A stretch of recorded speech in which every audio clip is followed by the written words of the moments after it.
All right, we're live. Welcome to another edition of Let's Rage Coogs, brought to you by the Lazarine Law Firm. We're talking about a win, a Cougs win in overtime, 25-24. It wasn't pretty, but that's okay. A win is a win. I'm Kris Gardner of the Houston Round Bar View, and with me is Dunlap and Andy Yanez. We're in different locations, but we're going to have some fun in these 30 minutes talking about the Cougs. Join us. Be right back. It's time for the original Houston postgame show. Let's Rage Coogs.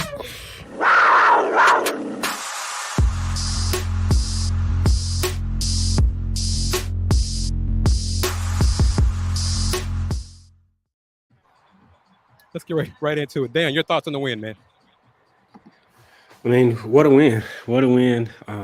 Defense came through in spots. Offense came through when it needed to the most. And so, what a win. That's just my initial reaction. What a win. Take care of business. Could have easily gave it away after that fourth and long conversion. But the resilience of the group found a way to win. Andy, your thoughts? Resilience. First and foremost, Kris, I think this is just another time where we tout the technology. Like you mentioned, we're on different locations, doing different things, and we're still here doing the post-game show. But what Dayon said, the resilience of this team, the mental fortitude, I think that's really what stood out about the Houston Cougars football team, because it was deflating. The entire game, it seemed like Houston was dominating, especially the defense. I mean, give credit to the defense for, once again, 3 quarters and about 4/5 of the fourth quarter. They played phenomenal. You couldn't have asked them to play any better. And it's those last 5 minutes, literally the last 5 minutes of the game, where they're on. Really, it was key plays. The 4th and 17 was a backbreaker that led to the time that eventually led to Baylor to tie and force overtime. But to shake that off, allow Baylor to score in the first possession of overtime, and still, on top of that, a penalty that started them at the 40-yard line instead of the 25-yard line, and to find a way to score, that's really, you got to highlight Donovan Smith and the entire offense for the mental fortitude. After they themselves had struggled for most of the game, because even though the defense did a good job of holding Baylor, they had, for the most part, only managed to put up 10 points before that fourth quarter. It's a win. And I'm curious to hear what the fans think about it. I mean, the first reaction, from Bobby Roy, go Cougs, baby. Greg 32, it was looking like WVU all over again. But let me say this. This is a side note. After Baylor's, well, not after, since Baylor scored the touchdown in overtime, they have not changed the stats. So according to the stat broadcast, Baylor won 24-17. It has not been updated. I kept waiting for the stats to update and update and update while I'm watching the game on my phone, and it never did. It's just to update. So we know the Cougs won on a 2-point conversion by Donovan Smith, and kudos to the offensive play call. But Baylor show why y'all are a bad football team too. The Cougs showed what they were going to do, spread them out. Baylor called timeout. Cougs still went back to the same formation, and Baylor just left Donovan Smith uncovered. And Donovan was like, okay, let me just stroll right onto the end zone for the win. Thank you. Bye. So, hey, win is a win. Your thoughts? Yeah, before I give my thoughts, I want to say those who just coming in, welcome to Let's Praise Coogs, presented by the Lazarine Law Firm. Dan Lazarine founded the Lazarine Law Firm to provide legal representation for individuals who have been injured or arrested in the greater Houston area. Dan Lazarine understands that bad things sometimes happen to good people. Worse, false allegations are made every day. With offices in Houston and Sugar Land, Dan is equipped to handle your legal needs in Harris County and surrounding counties, including Fort Bend County, Texas. If you have been injured or find yourself in any legal trouble, call Lazarine Law Firm at 281-720-8551 or visit Dan online at www.lazarinelawfirm.com for consultation. Thank you. And also for our secondary sponsor today, Star Pizza, with multiple locations across the Houston area. Star Pizza is your go-to stop before and after the game.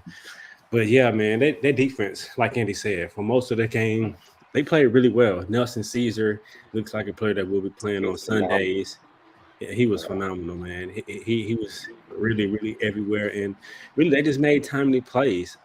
Also, AJ Halsey, he makes so many open field tackles, touchdown saving tackles. I definitely want to give him his flowers as well. But for Houston, the turnaround, I think Sam Brown had a really big game. And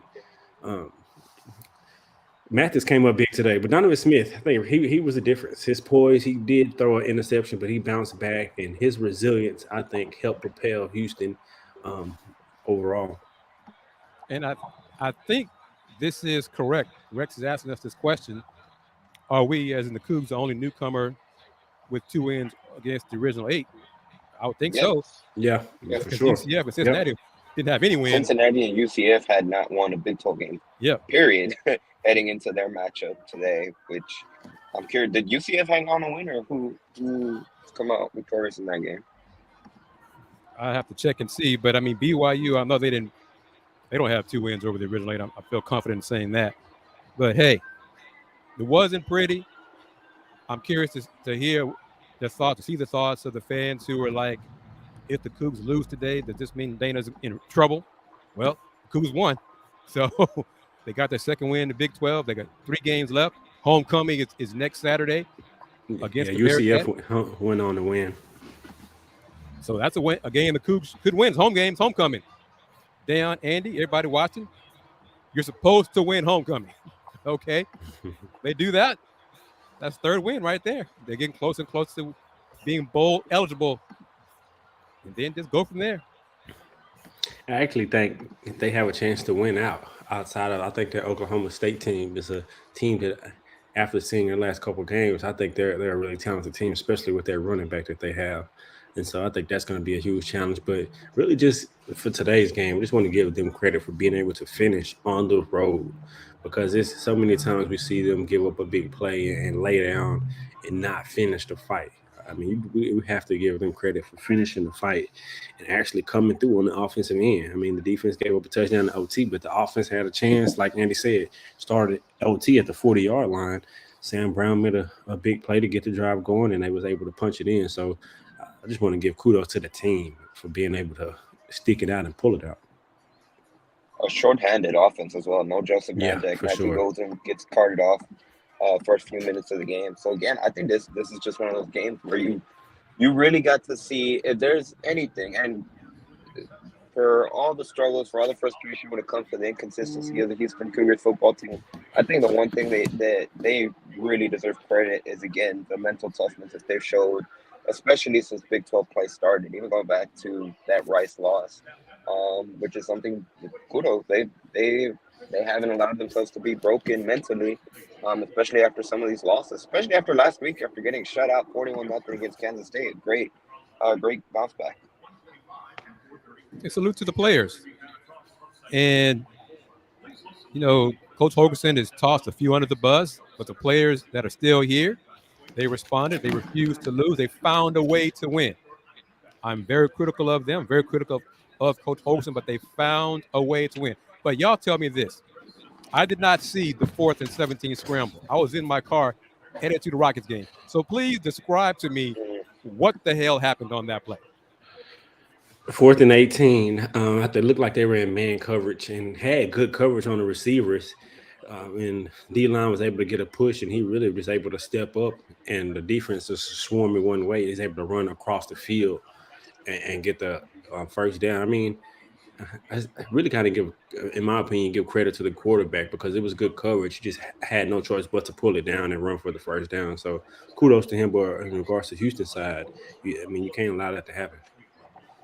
It looked like, from my perspective, that once the quarterback got into the secondary level and he was kind of greeted by a couple of Houston's defensive backs, they were kind of, I feel like they were shocked that he was attempting to scramble, and that there was just a fraction of a second of hesitation, and that's all it really needed for the quarterback Blake from Baylor to be able to make that big play. And again, that was a backbreaker. You get them on 4th and 17, a kind of reminder of last year when they had Texas Tech in that same situation, or a similar situation on 4th and 20, and Donovan Smith, the quarterback at the time for the Red Raiders, converted.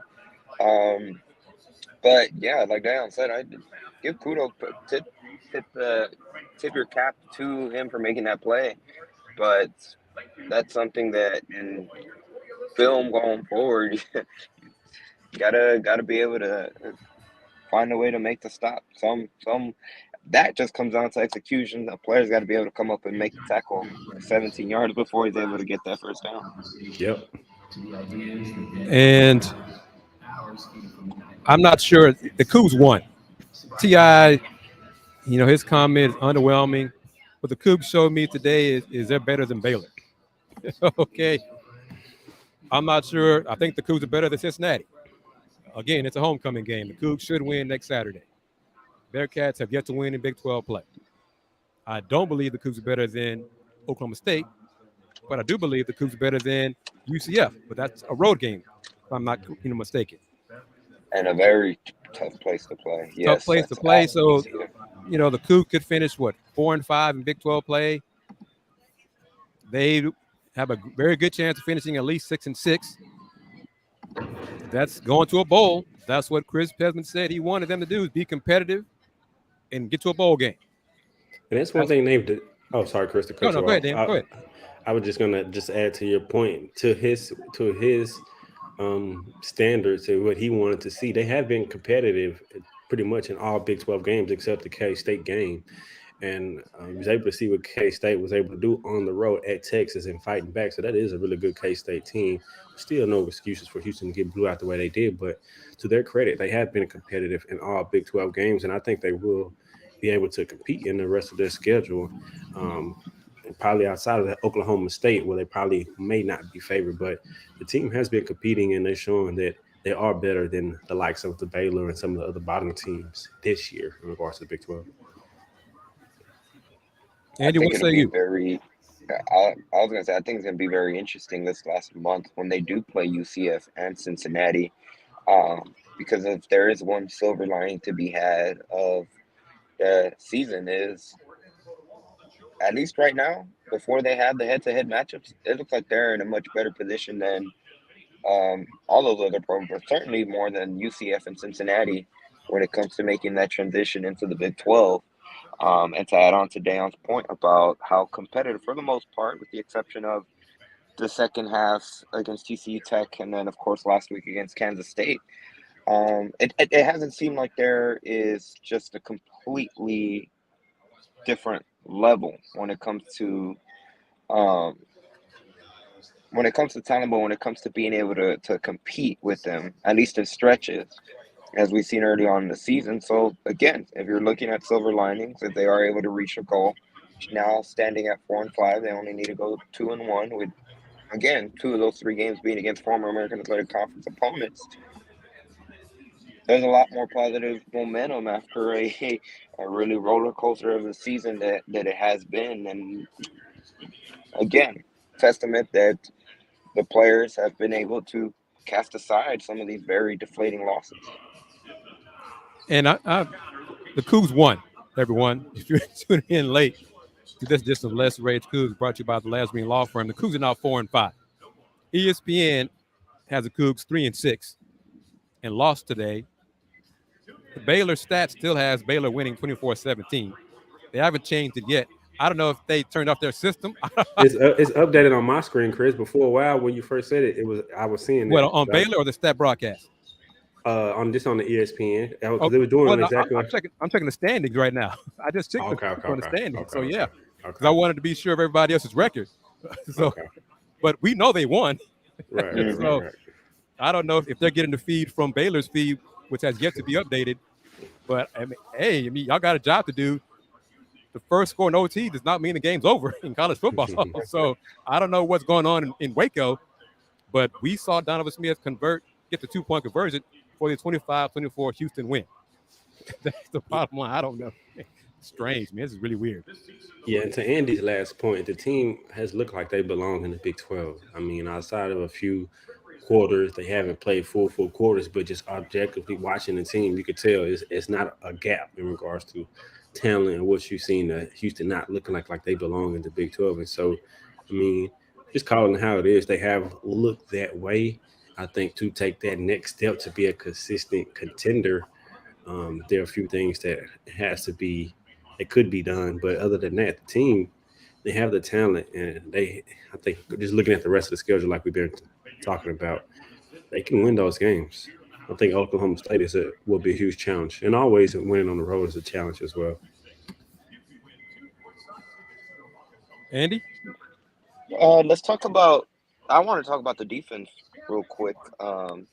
Outside again of those last 5 minutes, and even that first drive in overtime, again they had a very strong performance. And we mentioned Nelson Caesar. He had, correct me if I'm wrong, Chris. He had 2.5 sacks. I think that's his official sack total for this game against the Bears. Yep. Give credit to Malik Robinson, who came away with that interception. That was pretty much that was a big interception. Could have sealed the game if the offense was able to pick up a couple more first downs, and they wouldn't have even been in a position to go to overtime. And the one player that has really stepped up over the course of the last few weeks and really strung together some highlight reel plays is up front. Chidozie Nwankwo, who's just, it seems like week in and week out, he has one play where he just leaves your eyes wide open in terms of the tackle that he's able to come up and make, and really the havoc that he's wrecking for opposing offensive lines. Like, the defensive line for Houston overall has been phenomenal, and they've just continued to improve week in and week out. And we saw it against the Bears. Yeah, I agree. I think they accepted the challenge when they've kept hearing even Coach Holgerson and people kind of challenged them in regards to maybe not having the depth or not being able to finish games. And ever since then, they've been dominating the line of scrimmage and holding up really well. Another player on that defense who played really well was Antonio Brooks. He's been playing like going sideline to sideline, making a lot of tackles, as well as as well as Traylon Payne. Both of those linebackers have been playing really well, and the front seven has been playing intact. I think the D-line has been doing a good job of taking on blocks and winning in obvious passing situations to get pressure on the quarterback. And so, I mean, defense got to give them total credit. Doug Belk has been doing a good job, in my opinion, all year of making adjustments. The team hasn't always executed, but they've been almost in the right place in the right time a lot.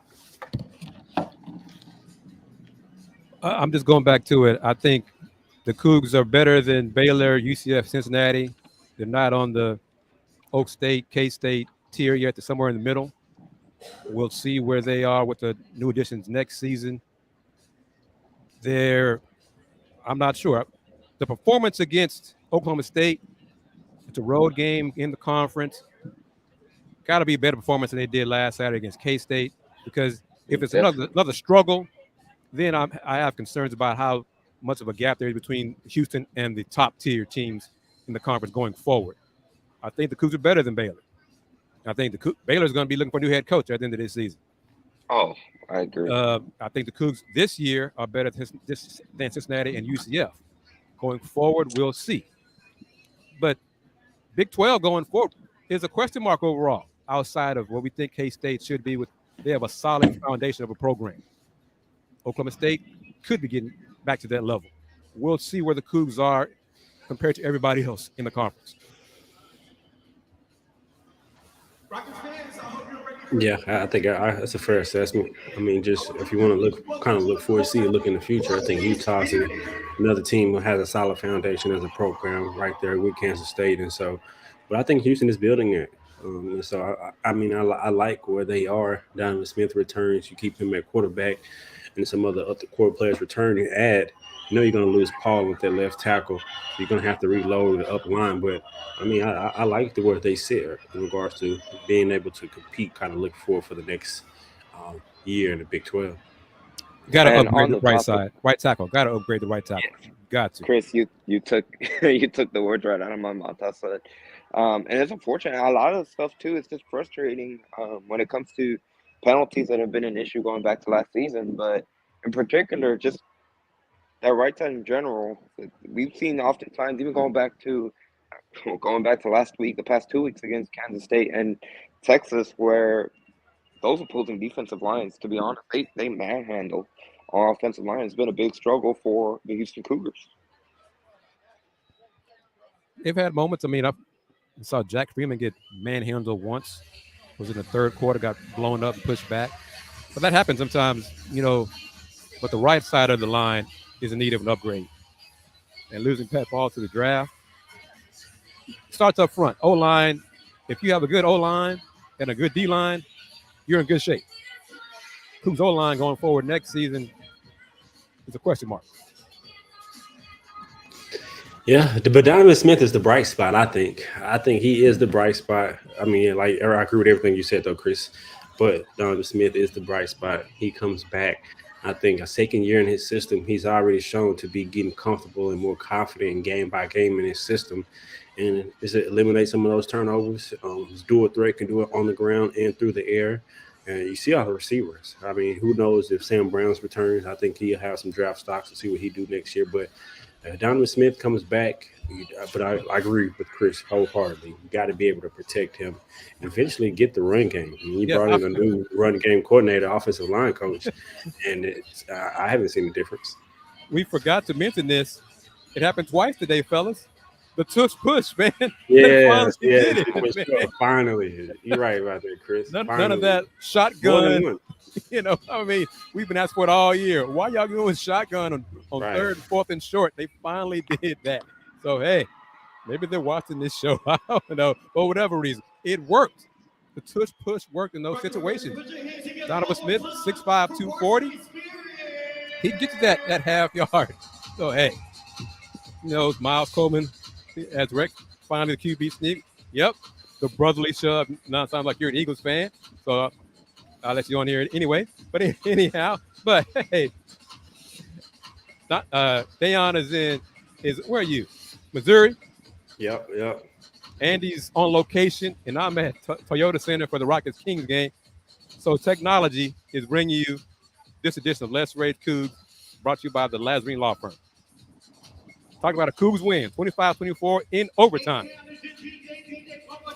Any thoughts on this? On Brandon Campbell? Not It's an surprising. unfortunate. Oh, go ahead, Andy. Sorry, Andy. Go ahead. No, I was gonna say it's an unfortunate situation because of the talent that he showcased, especially last season.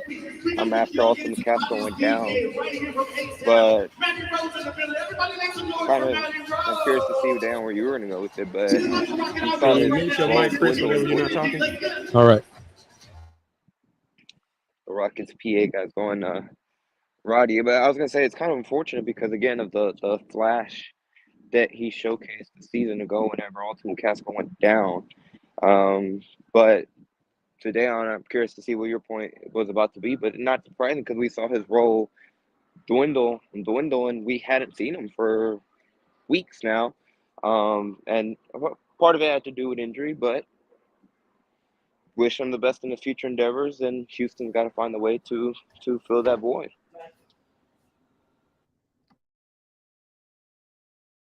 I was going to go right where you went, Andy. I think we saw the talent level that he displayed even last year, and when he was inserted, and so I was high on him coming into this season, but for whatever reason, he hasn't been able to sustain a consistent amount of carries. And although he's still a relatively young player from Houston, and I don't know if you lose Alton McCaskill, then you bring in a running back with experience who actually got his first running touchdown, Tony Mathis Jr. But I think bringing him in just made it even another player to divide the carries between then the emergence of Parker Jenkins. But still, I mean, like Andy said, we just haven't seen Brandon Campbell carry the ball. And so for any young player, if you want to play, you want the opportunity to be able to play. And there was a time during this season when Coach Holgerson, in my opinion, threw him under the bus and alluded to I think it was a 4th and 1. And they handed the ball off to him in one of those shotgun situations you're referring to, and he said that it was blocked up, and it was on him to get the first down. And so, who knows if that plays into a factor? But definitely, like Eddie said, I mean, wish him best of wishes in all his future endeavors. He definitely has the talent. Real quickly, down as we drop Kris for a moment, as we begin to wrap things up here on Let's Rage Cougs. What are your thoughts on the decision and overtime of Dana Holgerson to go for 2 and go for the win? Not even consider kicking the PAT and possibly extending the game in double overtime. I like the call. I like it. I like the aggressiveness. He saw something that they lined up in that formation, and you have to respect the receivers on the outside. So you have to cover them, because if not, you have numbers on the outside, a quick throw, and it'd be 3-on-2 on either side. And so I like the call. We had the favorite numbers on the inside with Donovan Smith, his size, and the way he's been able to run the ball all game. And so you get a double team inside. I like the aggressive call, and I like the assertiveness. It would seem like no second thought. We're going for this. And so that confidence probably weighed down on the team that was able to come out and execute. So I love that call. You don't want to put it back, not that you don't have confidence in your defense, but if you got the opportunity to end it right there inside the 5-yard line and you're confident in the call, I like it. Definitely kind of Dana Holgerson to the local radio on KPRC 950 after the game. He said the post-game interview, Jeremy Branham said that is what they were going to do against Texas. That was the plan, go for 2. And he said, had he been in Baylor's shoes at the end of regulation when they scored that touchdown, they would have gone for 2 themselves and possibly, won the game that way. And the aggressive, it always seems like the aggressors tend to be rewarded for their aggressiveness and not playing the game timid. And in this case, it came out to the benefit of the Houston Cougars, and they come away with a 25-24 win, especially after a defense that a strong performance they had for most of the night. It seemed like they were starting to get gassed, and they didn't even have to worry about it. They had done enough. The offense was able to carry their share of load at the end and come away with the victory. Yep. Yeah, I agree for sure. But to the question that Miles just posed to us, if I don't know, man, I think if they would have lost today, that would have made the seat even hotter. And then, like me and Miles discussed offline, if they would have lost the game against Cincinnati, so I think it's still to be determined. Depends on how they finish this season. I think next week against Cincinnati at home is a must win against a team who hasn't won a Big 12 game yet. So I think that's a must win. And then how do you finish out the season? I mean, are you competitive? Is it close losses? Is it blowout losses? So I think it's still to be determined. But I think the way contractual his contract is set up, I do think he'll be back regardless of how he finishes. But who knows? I think he still has to be, the team has to be competitive game in, game out to finish the year. I agree. I think to answer this question directly, I would feel that he's done enough for this season. And the simple reason, if you look at it from a logical reason, Dayon, your point about the financial side, that's the biggest reason. But I'm going back to the team in and of itself.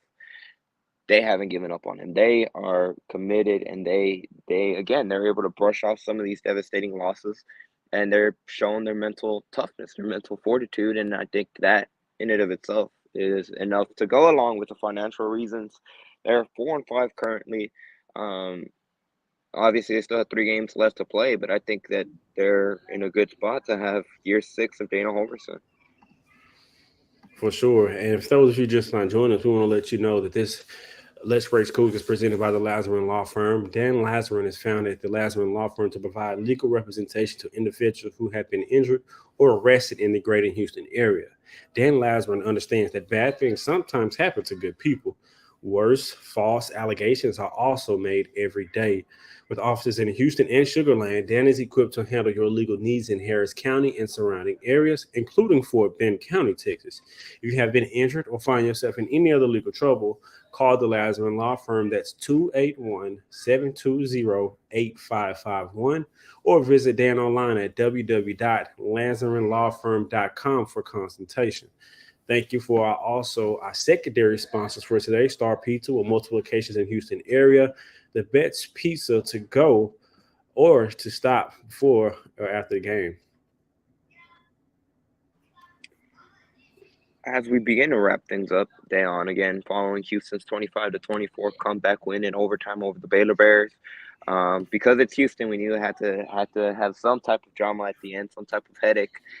Even though it seemed, again, for the most part, that the Houston Cougars it seemed like they had dominated.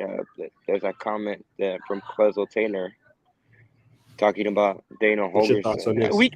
We can, that's a great point, because it was a hot topic this week in terms of Dana Holgerson's comments, and it was a hot topic in our group chat down, and I'll reiterate what I said in that chat. And I think we're kind of in the same wavelength a little bit when it comes to high school recruiting. In a perfect world, is that the low recruiting class? Are you happy with it? No.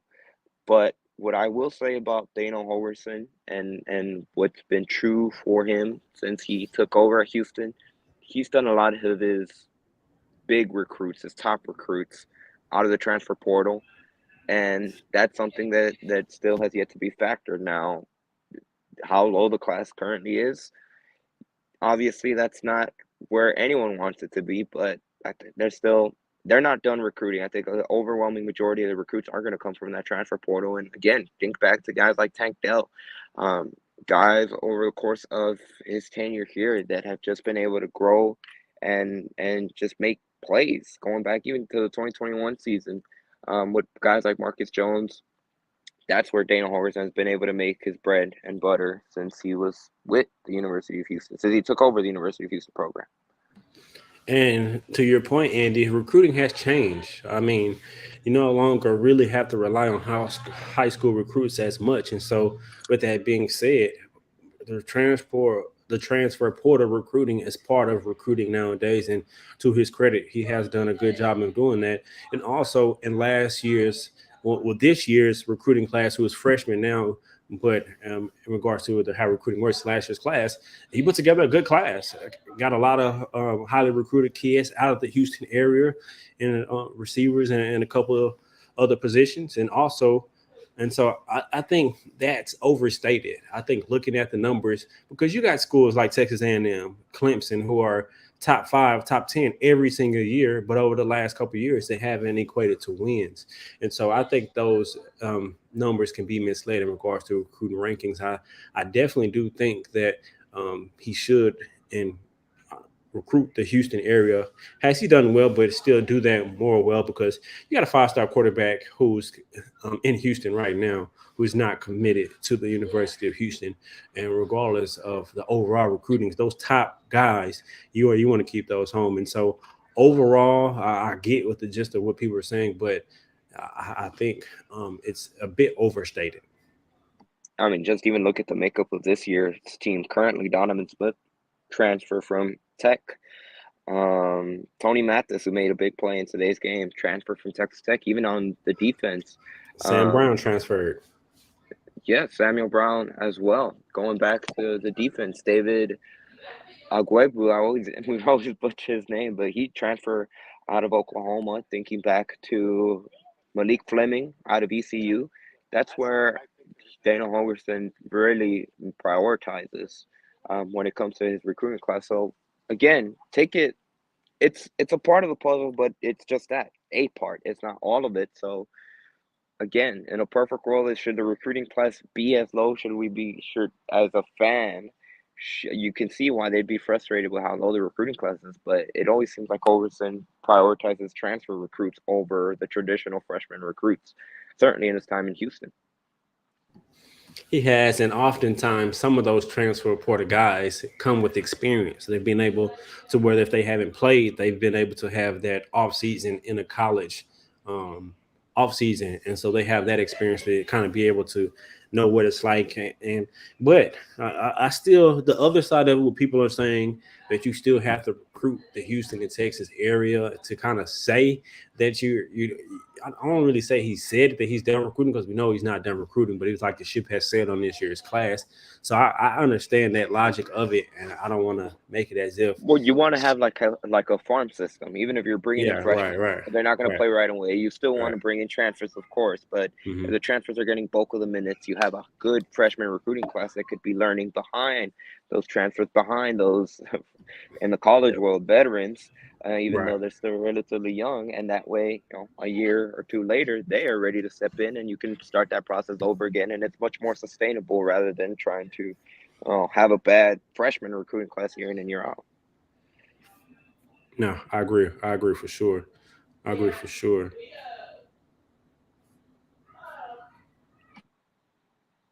Well, Yeah. when it comes, I'll go ahead. go ahead, Dan. Now, I'm just looking at this comment, and he's been able to get some recruits from Shadow Creek. AJ Halsey, who another transfer portal guy, and there's a couple other guys who transfer with some of these powerhouses high school. And so, like the staff has said, maybe for whatever reason you couldn't get some of these guys, and they're initially coming out of high school, but as part of continuous recruiting, is recruiting them. Like, hey, come back home. Now they're in the Big 12, and so just to his credit, he's been able to, like you said, be successful in recruiting transfer portal players. And so I think he has to consistently do that, but as well as get those young freshmen out of high school and develop them, like you just said, Andy. But I was going to say, kind of focusing back on this game in particular, Houston picks up its fourth win of the season, improved the record to 4-5. The Baylor Bears dropped to 3-6. The Cougars now 2-4 in conference play against Big 12 opponents. This was their first road game for the Houston Cougars this season, their first road win for the Houston Cougars. Looking ahead, Cincinnati, it has been the program that I think, subjectively, you can make the argument that they've been the worst team out of the group of five that has made the jump, certainly when it comes to the American Athletic Conference, out of UCF, Houston, and Cincy themselves. They're the one that struggled the most, and as expected, they lost coach Luke Fickell. That's the opponent next week. What do you expect to see from the Cougars? Like we touched on when Kris was on, homecoming for U of H is a game that Houston's going to be favored, and you expect them to take care of business. It's been a while since Houston has found themselves in a position like this. I think going back to the Sam Houston game when Houston found themselves in a similar situation. So it's been a while. Yeah, it's been a while. But the opportunity is right in front of them. I mean, Cincinnati, not only first in the conference, but they lost their head coach. And so they're trying to rebounce back in regards to losing Fickell to Wisconsin. So back to Miles' question, I think against Cincinnati, where they are currently in this season, I think there has to be a must win. At home, it has to be a good showing, a good sighting, and Houston has to come out and win that game.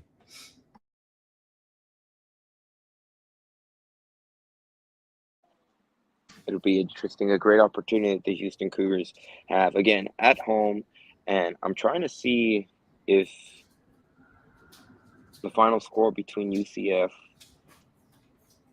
defeated Cincinnati 28-26. So the Bearcats have fallen to 2-7. They're still winless in conference play. So that's going to be a limping Bearcats team. And honestly, it's going to be a chance for some revenge, some payback for the Houston Cougars after the last few meetings in the American Athletic Conference. The Cincinnati Bearcats were in a different position, again, under a different coach in Luke Fickell. Time to get some payback, especially after the last few meetings where, quite frankly, the Bearcats were the better team, and they showed it when they played on the gridiron. But I think most importantly for Houston, when you look at it, one, the defense, can they build from, again, can they shake off the last few minutes of this game in that overtime performance and build on what they did for the most part? Because I think it's not an understatement to say how dominating it was. Now, they were aided a couple of times when it came to some special teams calls and even some questionable calls by Dave Aranda. And to Kris's comment, it's looking like Baylor. I wouldn't be surprised if Baylor has a coaching change by the end of the season. But they did a good job tackling, being able to limit chunk plays that had really plagued them for sure. against the likes, especially early on in the season in the conference play against TCU and Texas Tech, and even against Kansas State. They did a good job at holding short plays to short plays. And that's something that they're going to have to do against Cincinnati.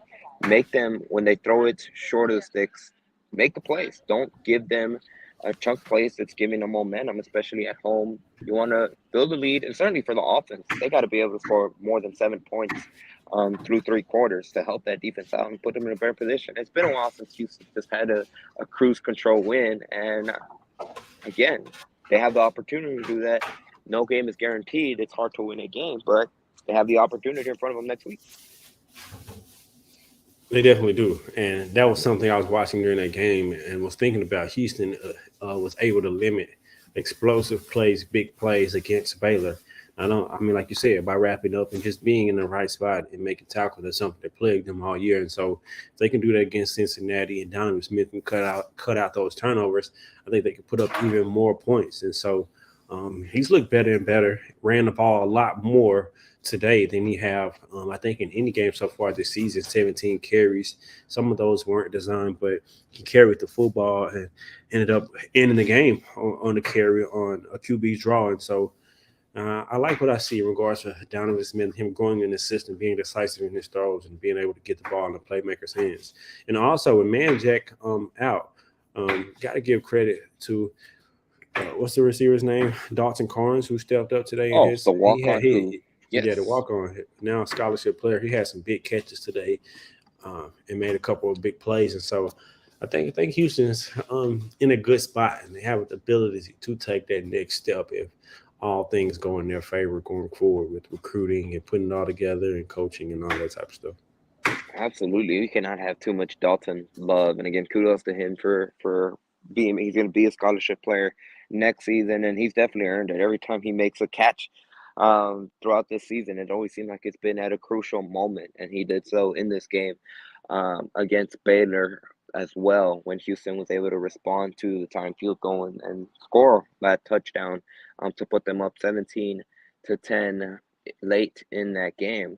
But that's pretty much going to do it for today's episode of Let's Rage Cougs, presented by the Saxenian family. Once again, we'd like to thank each and every single one of you guys that took the time out of your days to join us and talk about the Houston Cougars' 25-24 victory over the Baylor Bears. Again, the Cougars improved to 4-5. They're now 2-4 against Big 12 opponents. My name is Andy Yanez. People can find me on X, formerly known as Twitter, at @Yanez_5. And most importantly, be sure to hit the subscribe button if you're watching on the Pod Simon Jamma YouTube channel, or if you're watching us on the Houston Rumbar Review YouTube channel, or on any of our audio-only platforms. We truly appreciate it, and we'll see you next week for Cincinnati. Dayon, toss it over to you, sir. Of course, like Andy just said, appreciate everyone for joining us. All the continuous support. Houston got another victory. You can follow me on all social media platforms like it shows on the screen at Dayon Dunlap. Thank all the supporters. Thank Texas Football Channel for the tip during this episode of Let's Rage Coogs. Basketball season starts Monday. Got a special interview dropping soon, so stay tuned with Kellen Sampson for the men's basketball program. Talk to a lot with him, and so thank you all for joining us. Always, go Cougs.